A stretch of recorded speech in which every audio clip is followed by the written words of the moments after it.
All right, let's talk to Tracer. Of course, if you're a football fan in the area, you know who Trace is. Had a great career at Penn State, especially if you're a Ravens fan. He was drafted by the Ravens in 2019. And, he's bouncing around and trying to land another deal this year in the NFL. Trace McSorley, what's up, brother? How you doing, man? What's going on? Appreciate you guys having me on here. Of course. Hey, of course. I was just thinking about it. So now that the college landscape is so different, and you put up crazy numbers. You really did. You had over 100 touchdowns in 3 years at Penn State. Can you imagine the NIL money you would have been making? Yeah. I really try not to. I try not to think about it as much as possible. That's not to, yeah. Arguably, I probably would have been able to make more then than I would have in my NFL career so far with how some of the deals you start to see come out by these guys. Yeah. But it is a different world. But I'm glad these guys are getting it. I think it was, about time, and trying to see, all these guys, what they're able to do with, name, image, likeness, and everything. And I'm happy for the players and everything. But it is a completely different landscape now. Would you have entertained transferring out of Penn State if there was a better NIL deal at Bama or Georgia or wherever, Texas? Would you have entertained it? That's a good question, because I do think that Penn State was so near and dear to obviously like my heart and what right. Obviously everything that my family, me, like we love Penn State. I couldn't imagine a better experience. But with the NIL, that's another factor. So right. Do I think I would have legitimately entertained it? Probably not, because I think I was just so loyal to Penn State, and I couldn't imagine leaving that. But Franklin probably would have matched it, because he would. Yeah, that's kind of what I'm thinking. Like if from the business side of it, if I got to put the business hat on, like be able to get whatever potentially I would maybe be worth. Mm-hmm. In the NIL market, I potentially would have, maybe wanted to know what potentially the market would have looked like in order to be able to obviously get what I felt I would have been worth at the time. Yeah.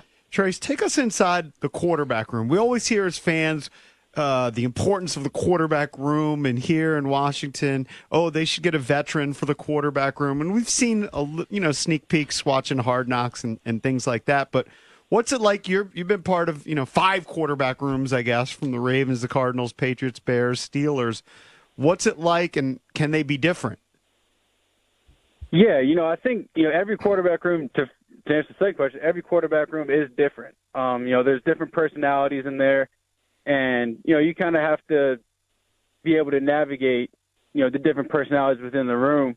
But I do think among every quarterback room, it is almost a sacred bond amongst the guys in that room, because no one outside of it can really understand everything that goes into the game planning, the film study, what happens behind center, and being that guy where everything is going to fall on you as the quarterback, in good and bad. So I think the quarterback room is definitely like a sacred bond that you have with a lot of the other guys, and it is, like I said, the personalities are different.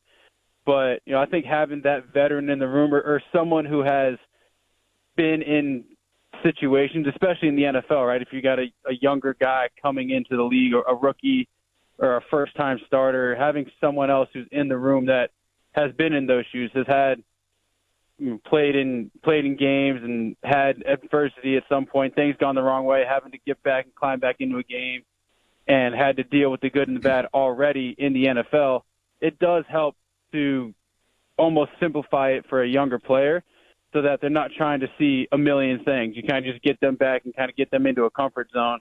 Mm-hmm. And having that veteran, I do think, helps, kind of bring along a young guy from that standpoint, because there's a lot of things that you'll run into when you're starting your first game or within your first year in the league that you're trying to figure out and handle on, that's outside of just going and playing football and, playing at the highest level possible. So with the Ravens, you were drafted in the 6th round.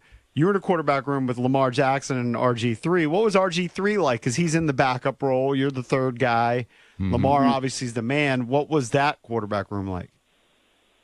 Yeah, so that one, RG3 was kind of that veteran in the room, right? He had been around the league. I think at that time he was 7 or 8 years, I think, in the league. Mm-hmm. And especially for a guy like, how Lamar was, the style of play, he had kind of experienced, the good and the bad. He had experienced some of the injuries that kind of come with, being a mobile quarterback and, those type of things, and then been in multiple offenses and, how he would look at a certain read and what he's looking for and things like that.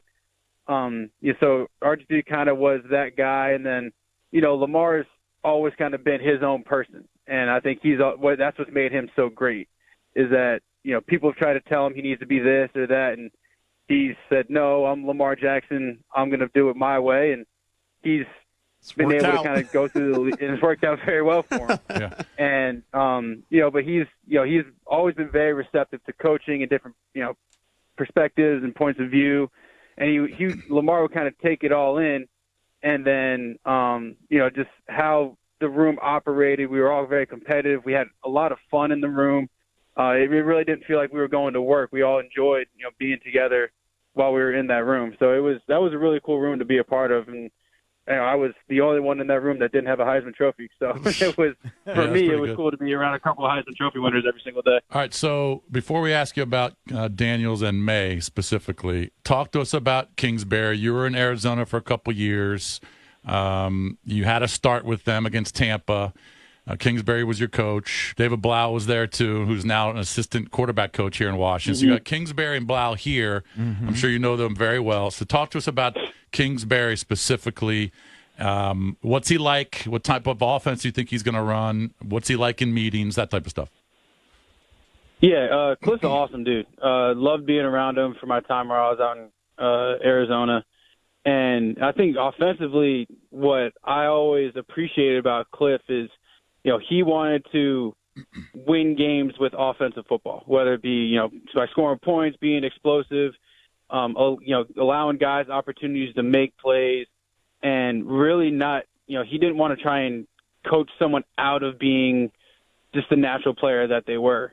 When it came to footwork or timing, like he was always more like what's comfortable for you. Like I want you to be in, receivers, running backs, quarterbacks, just wanted the players to be in the most comfortable position so that they could play to their highest potential.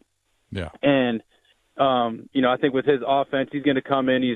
He's always going to be wanting to attack and, always trying to make big plays down the field and score points quickly and, operate at an efficient, fast pace. And, that's the type of offense that, he carried when he was in college at Texas Tech, what he brought to the NFL in Arizona, and, what I imagine, what he would bring to Washington. So do you think that he would prefer a quarterback like Daniels, who's dual threat, right? You were a dual threat QB.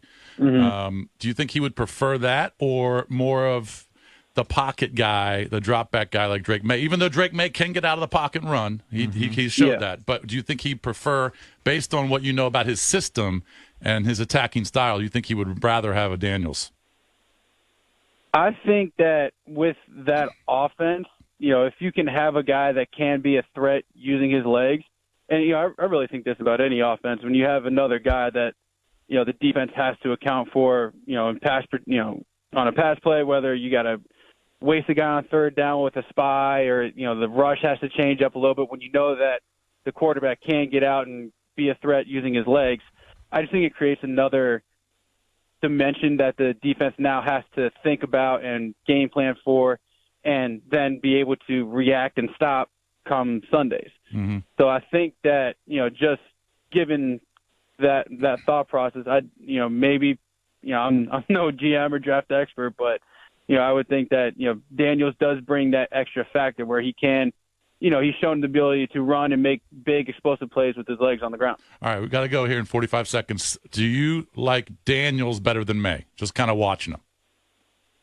I think basically everything I just kind of went through for those reasons. I think that Daniels could be a little bit more explosive. I mean, I love, and that's not taking away anything from Drake May.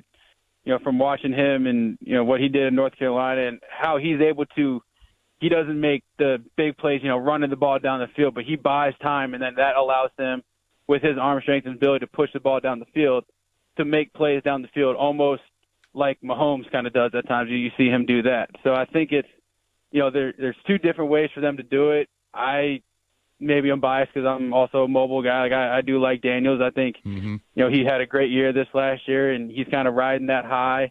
and he's only continued to improve himself through this draft process. So, I'm looking forward to, kind of watching both of their careers and seeing which way they go. But, for, Daniel's ability to run, throw, create plays down the field, all that, I do think that Daniel's, kind of has that little edge. All right, my man. Hey, thanks for the time, bro. Keep me updated on what's going on. I know you've been working out a lot. All right, I'll talk to you soon, bud. Yeah, we'll do. Appreciate it. Yeah, man.